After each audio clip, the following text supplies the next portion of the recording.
AITA. My unemployed boyfriend is trying to destroy my life. We live in my apartment and he said we need to move in with his friend because my apartment is too small for him. I never thought I would be in this situation. If you had asked me 2 years ago where I saw myself in a relationship, I would have probably said something like, in a loving, healthy partnership where we support each other and grow together. But now, I feel like I am trapped in something I never signed up for, something that keeps draining me every single day, and I do not know how much longer I can keep doing this. When my boyfriend and I first got together, everything felt perfect. It was one of those relationships that started off so strong, so full of passion and excitement, that I genuinely thought I had found the person I was meant to be with. He made such a big effort to be with me that I felt like the luckiest woman alive. He even moved to my home country to be with me. At the time, I thought it was such a romantic gesture, that he was showing me just how serious he was about us. I felt special, I felt chosen. But now I feel like I was just being set up for something I never agreed to. Things started shifting when he began pressuring me to let him move into my apartment. It was not a conversation where we both sat down and discussed it like two mature adults. No, it was him constantly bringing it up, saying that it made no sense for us to be apart when we could be together all the time. I told him, over and over, that I was not ready for that yet. I love my space. I love my independence.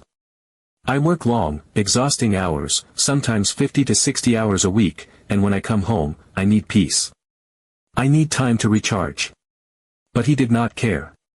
He would keep pushing, saying that couples who truly love each other should want to live together, that I was being distant, that I was acting like I did not want to commit. And when I kept resisting, he started threatening to break up with me. It was always framed in this dramatic way, like, if you really loved me, this wouldn't even be an issue.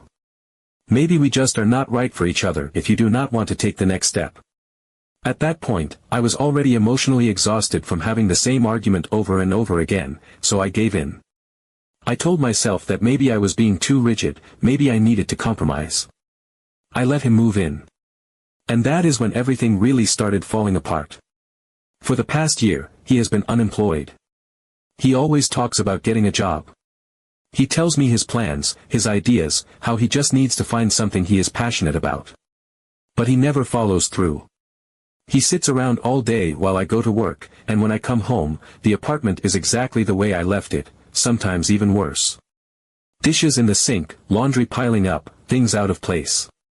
He does not contribute financially. He does not help with the rent, the bills, or even groceries. I pay for everything, and whenever I bring it up, he acts like I am being unfair. He tells me he is trying, that it is not easy, that I do not understand how hard it is for him to find something that he actually wants to do. But at the same time, he has all the time in the world to go out with his friends, to go on vacations with them, to spend nights drinking and having fun while I come home exhausted, knowing I have to do it all again tomorrow. When I try to talk to him about how this is making me feel, about how I am overwhelmed and tired of carrying all the weight in this relationship, he never actually listens. Instead, he immediately turns it into an attack on me. He starts listing all the things he hates about me, all the ways I am apparently failing as a girlfriend. If I tell him that I do not feel supported, he tells me I am not supportive enough of his struggles. If I say that I need him to step up, he tells me that I do not appreciate everything he does for me, which, honestly, I cannot even figure out what that is at this point. And when I try to stand my ground, he gives me the silent treatment. He will ignore me completely until I eventually stop trying to have the conversation. Then, once enough time has passed, he suddenly acts like nothing happened. He apologizes, says he will change, that he knows he was wrong, that he loves me and does not want to lose me. But nothing ever changes. It always happens again, and every time it does, the things he says to me get more hurtful, more personal, more exhausting. And then there is the issue of my apartment. He constantly complains about it. He says it is too small for him, that he feels cramped, that he cannot relax in a space that does not feel like his. But instead of finding his own place, instead of suggesting we find something together when we are both ready, his solution is for us to move in with his best friend. He is so set on this idea that he will not let it go. He wants me to leave my apartment, the place I worked hard for, the place I feel comfortable in, just to accommodate him. And I do not want to do it. I have made it clear that I do not want to do it. But just like with everything else, he does not care about what I want. He only cares about what he wants, and if I do not comply, he makes me feel like I am the problem. The worst part? He constantly tells me that I do not spend enough time with him, that my job takes up too much of my life, that he feels neglected. But when I do have time off, when I actually have a day where I can relax, he is nowhere to be found. He is out with his friends, doing whatever he wants, while I sit at home, drained, wondering why I am even trying so hard to make this work. I feel like I am constantly running on empty. I feel like nothing I do is ever good enough for him. And I feel like I am in a relationship where I am the only one actually putting in the effort. At this point, I do not even know if this is worth saving anymore. I love him. Or at least, I loved the version of him I first fell for. But that version of him is gone. And I do not know if I can keep sacrificing myself for someone who does not seem to care about how much he is hurting me. I do not know if anyone else has been in a situation like this, but if you have, how did you handle it? Because I am reaching my breaking point, and I do not know what to do anymore. Update 1. After writing my first post, I realized that I could no longer live in such tension. Every day felt like I was carrying a weight that was only getting heavier, and no matter how much I tried to push through it, I was slowly being crushed. I needed space, clarity, a moment to breathe without feeling like I was drowning in my own home. So I did something I had not done in a long time. I took time off work. A few days, just to clear my head, to be alone with my thoughts, to figure out what the hell I was still doing in this situation. But, of course, nothing ever went as planned. The first day of my break, I told him I had a long shift, even though I was actually planning to stay home, sleep in, relax, and think. But when he left in the morning, I realized I couldn't relax at all. My body was still tense, my mind still racing, the familiar anxiety creeping up my spine like it always did. Even with a rare moment of peace, I could not shake the feeling that something was deeply, deeply wrong. Then came the evening. I had spent most of the day outside, trying to clear my mind, walking aimlessly through the city, debating with myself about what to do next. I was exhausted when I came home, ready to just take a long bath and shut out the world for a little while. But as soon as I walked into the apartment, I felt that something was off. It was quiet, too quiet. And then I heard it. His voice. At first, I thought he was just on a call like usual, talking loudly and carelessly like he always did. But something about the way he spoke made me stop in my tracks. It was hushed, like he didn't want anyone to hear. And then I heard my name. I knew I shouldn't have been listening. I told myself to walk away, to not become that kind of person. But the moment I heard the words, "keep her for at least a few more months," my entire body went cold. Keep me? For what? My mind raced as I stood there, frozen in place, straining to hear more. The conversation was about money. It was about some kind of agreement that I didn't understand, something I had never even considered. And the way he spoke, it wasn't desperation, it wasn't like he was struggling to make ends meet or trying to figure out a way to help our situation. No, it was calculated. Cold. It was like he was talking about a business deal, not a relationship. By the time he walked out of the bathroom, my heart was pounding so hard I thought he would hear it. I asked him what that call was about, my voice steady even though my entire body felt like it was shaking. He immediately went on the defensive, telling me I was paranoid, that I was exhausting, that I needed to see someone for my trust issues. But his face told me everything I needed to know. He was lying. And he knew that I knew. That night, I couldn't sleep. Every time I closed my eyes, I replayed the conversation in my head, the words twisting into something worse every time I thought about them. I had to know. I had to understand what was really happening. I had never gone through his things before. It wasn't something I believed in, and despite everything, I had always held on to the idea that even if he wasn't treating me right, he wouldn't actually betray me in a way that went beyond emotional neglect and manipulation. But something about this, something about that phone call, pushed me past the point of caring about morals. I waited until he was asleep. Then, heart pounding in my ears, I carefully searched through his bag. I expected to find nothing. I told myself that I was probably overreacting, that I was reading too much into things. But then I saw it. Elise, not in his name, not in my name, but in the name of another woman. For a long moment, I just stared at it, unable to process what I was seeing. My mind tried to rationalize it. Maybe it was for a friend. Maybe it was something unrelated. Maybe it wasn't what I thought. But then my eyes moved to the payment records. Paid monthly. Paid with the money I had been giving him. The money I transferred to him every month for important expenses. The apartment was rented with my money, the money I transferred to him every month for important expenses. Update 2. I did not confront him right away. The weight of what I had discovered was too heavy, too suffocating, and I needed to process it before I did anything rash. My hands had been shaking when I put the lease back into his bag, my breath shallow and uneven as I slipped back into bed beside him. Lying there in the dark, staring at the ceiling, I realized that this was the moment everything changed. There was no going back from this. I had spent months making excuses for him, convincing myself that his behavior was just immaturity, laziness, an inability to handle responsibility. But this? This was calculated. This was cruel. I needed confirmation. Cold, undeniable proof. Because if I confronted him now, he would twist my words, gaslight me, turn it around until I was the one apologizing. I knew him well enough to expect that. So instead of acting impulsively, I waited until morning. I got up, made coffee like nothing had happened, let him leave the apartment like it was any other day. And then I picked up my phone and dialed the number listed on the lease. The landlord answered on the second ring. I kept my voice light, casual, the perfect balance of curiosity and politeness. I told him I was looking for a place to rent and had come across his listing.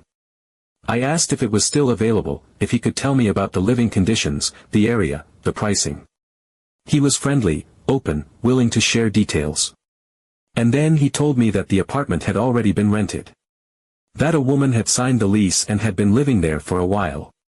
That she had a boyfriend staying with her. I felt the floor tilt beneath me. My stomach twisted violently, a sharp, sickening knot forming in my gut. My mind fought against the words, but I knew what they meant. He had been living a double life. Not just cheating, not just lying. He had been staying in my apartment, eating my food, spending my money, all while maintaining a second home with another woman. And I had been working overtime, exhausting myself, stressing over bills while he used my hard-earned money to support whatever life he had built with her. I thanked the landlord and ended the call. My hands were ice cold, my entire body buzzing with adrenaline. I sat there for a long time, staring at the phone in my lap, feeling like I was outside of my own body. The sheer audacity of it all was almost laughable. He had done this while making me feel guilty for not spending enough time with him. He had pressured me into letting him live with me, made me feel like I was the bad partner, the one who was unwilling to compromise. And all this time, he had another place. Another woman. Another life. That night, I waited for him. I cooked dinner, set the table, played the role of the doting girlfriend one last time. I needed him to feel comfortable, to believe that everything was normal. I needed him to let his guard down. And when he finally did, when I saw the tension leave his shoulders, when he took that first bite of food and let out a content sigh, I looked at him and said, "I know about her." The change in his expression was instant. His fork clattered against the plate, his whole body tensing, his eyes widening just for a fraction of a second before he forced his face into something neutral. He tried to play dumb, acted as though he had no idea what I was talking about, but I saw the panic flicker behind his gaze. Then, as expected, the anger came. He accused me of invading his privacy, of making things up, of being obsessed with trying to find problems where there were none. He called me paranoid, unstable, said I needed professional help. But I did not react the way he expected me to. I just sat there, watching him, silent, unmoving. And that was when he knew. Something shifted in him. It was subtle at first, the way his shoulders slumped slightly, the way his fingers twitched like he wanted to grab something but did not know what. He opened his mouth, then closed it again. And then, without another word, he stood up. I watched as he grabbed his jacket. I watched as he slipped his shoes on, his movements quick, frantic, as if he was afraid that if he stayed a moment longer, he would be forced to face whatever mess he had created. He did not yell, did not try to argue, did not even attempt to justify himself. He just left. He did not take his things, did not try to justify himself. Just left. Update 3. A few weeks passed. The first few days after he left felt surreal, like I had suddenly woken up from a long, exhausting nightmare but hadn't quite adjusted to reality yet. The apartment was quiet, unnaturally so. No passive-aggressive sighs, no unwanted background noise from his aimless conversations, no clutter left behind for me to clean up. His things were still where he had left them, untouched, a silent reminder of everything I had endured. His jacket still hung by the door, his shoes sat neatly where he always kicked them off, his favorite coffee mug sat empty on the kitchen counter. It was as if he had just stepped out for a moment, as if he might return at any second, but I knew deep down that he never would. And yet, for days, I hesitated to touch anything. It was not out of longing, not out of sadness, but because I needed to fully absorb the fact that he was truly gone. The silence was overwhelming at first. I was so used to existing in a constant state of tension, waiting for the next argument, the next demand, the next impossible expectation to be placed on my shoulders. It was strange, almost unsettling, to suddenly have nothing to anticipate, nothing to brace myself for. The absence of conflict left a void, but soon, I realized that void was not something to fear. It was something I had been desperately needing. What had first felt like an eerie quiet soon became comforting. Peaceful. I could breathe again without feeling like I was inhaling secondhand resentment. At first, I half expected him to show up, to demand explanations, to try to twist the story around like he always did. He had never been one to let go easily. He had always relied on his ability to manipulate, to wear me down until I stopped fighting back. I thought, for sure, he would come back with some grand gesture, some excuse, some desperate attempt to regain control over me. But nothing happened. No phone calls, no unexpected knocks on my door, no long-winded speeches about how I had misunderstood him.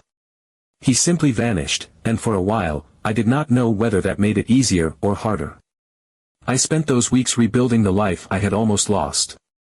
Piece by piece, I reclaimed everything he had taken from me. I threw away the weight of his presence, both physically and emotionally. His things went into bags, every item that once belonged to him serving as a bitter reminder of the lies, the manipulation, the exhaustion. The act of removing them was cathartic, each discarded object making space for something lighter, something better. I came home after work without the burden of someone else's expectations hanging over me. I could sleep without being woken up by unnecessary noise or selfish demands. I could buy things for myself without feeling the familiar guilt of knowing that my money was going towards supporting someone who refused to contribute. For the first time in a long time, I felt free. Then, a few weeks later, I heard about him. Mutual acquaintances, people who had always been more his friends than mine, started talking. They were careful at first, hesitant, unsure if I even wanted to know what had become of him. But I listened. Not because I missed him, not because I cared, but because I wanted to understand just how far he had fallen. He had gone straight to her. The woman whose name was on the lease, the one he had been playing house with behind my back. I suppose he thought he could seamlessly transition into a new life, slipping effortlessly from one woman's generosity to another's. He must have believed that she, like me, would be patient, understanding, willing to carry his weight without complaint. He must have thought that his charm would be enough, that his empty promises would work on her the way they had worked on me. But it did not last long. She caught on faster than I had. She realized within weeks what had taken me months to fully grasp, that he was an Alphonse, a parasite, a man who attached himself to women and drained them for everything they had. And she did not tolerate it. She kicked him out, and she did not do it gently. There was no negotiation, no second chances, no endless cycle of apologies followed by repeated betrayals. She did what I should have done long ago, she shut him out completely. With nowhere to go, he bounced between friends, relying on whatever scraps of goodwill he could still milk from people who had once thought he was worth keeping around. But friendship only stretches so far when someone is a leech. He had nothing to offer, no job, no stability, no plan. Just empty promises and tired excuses. At first, his friends took pity on him, offering him a couch to sleep on here and there, feeding him when he had nowhere else to go. But he was never the type to appreciate generosity. He had never learned to be grateful. He took and took and took, giving nothing in return, and one by one, his friends started to turn away. I can only imagine the moment it finally hit him, the realization that he had burned every bridge, that he had exhausted every resource, that the life he had built on lies and manipulation had collapsed around him. The arrogance he once carried, the entitlement, the belief that he could float through life without responsibility or consequence, all of it must have crumbled the first time he was told no. Meanwhile, I was healing. Slowly, carefully, deliberately. It was not easy, but it was worth it. The damage he had done had left scars, but they were beginning to fade. I found myself again in small, simple moments, morning coffee in absolute silence, the joy of buying something for myself without guilt, the deep satisfaction of knowing that every cent I earned was mine alone. The weight on my chest, the ever-present anxiety, the constant self-doubt that had followed me for so long, it was all beginning to disappear. I stopped feeling the need to check my phone every few minutes, waiting for an apology that would never come. I stopped second-guessing my own anger, wondering if I had overreacted. I stopped mourning a relationship that had never really been what I thought it was. And the biggest revelation? I did not miss him. Not even a little. What I had been clinging to was not love. It was nostalgia. It was the memory of the person he had pretended to be in the beginning, not the reality of who he truly was. Then, just a few days ago, the most ironic thing happened. He wrote to me. The message was pathetic. Full of self-pity, empty words, desperate attempts to pull me back into the cycle he had spun so many times before. He told me he realized what he had done, that he had made a mistake, that he still loved me. He begged me for another chance, as if everything he had put me through could be erased with a few hastily typed sentences. I read the message once. Then I deleted it. The end of this story is simple. I will not let anyone use me again.